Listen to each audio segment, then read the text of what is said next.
you were in charge of the Nightmare on Elm Street series, would you do a legacy sequel and bring back Robert Englund back, or do a full, hard reboot? If it was me, right now, I tend to like legacy sequels. The part where they go off is that they turn it into a legacy franchise. So if you just went, let's actually do one final nightmare. Bring Robert Englund back. I don't know if he's the right guy. Maybe Mike Flanagan. Yeah, maybe get Andy Muschietti. I don't know who exactly I would get, but you bring in a very talented director that's done great work in the genre.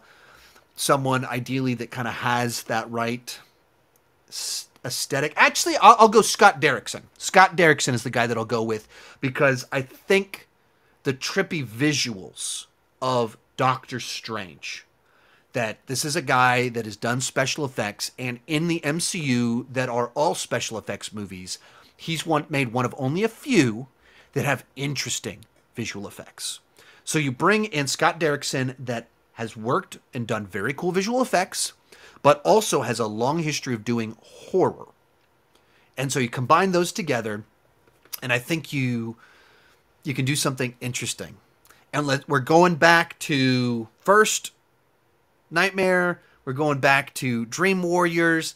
Like, we're doing a true legacy sequel, getting back to that vibe with a great horror director that has the right aesthetics, and telling one final story. We'll close this whole thing out properly. I would bring Langenkamp back. I'd find some plot excuse for why she's not dead, and you just find one more way. Like, go all out, burn down Elm Street. I don't know exactly what it is. I would go for that path.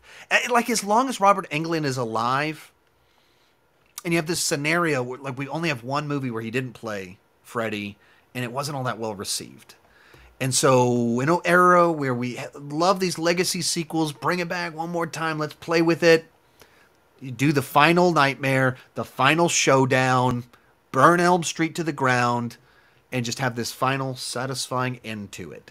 And maybe the final wink is some sort of teasing of how you can spin it off and find some way for someone else to take over. I don't know. Probably don't want to go too far down that path, but I would do the legacy sequel. Most of these clips are pulled from my weekly Patreon live stream. Join at any level, and you can join the chat and ask all the questions you want. That's for as little as $2 per month. For $5 per month, you can get your name on my end card. For $25 per month, you can have a monthly video chat with me. Link is in the description for more details, and keep talking movies and TV too much.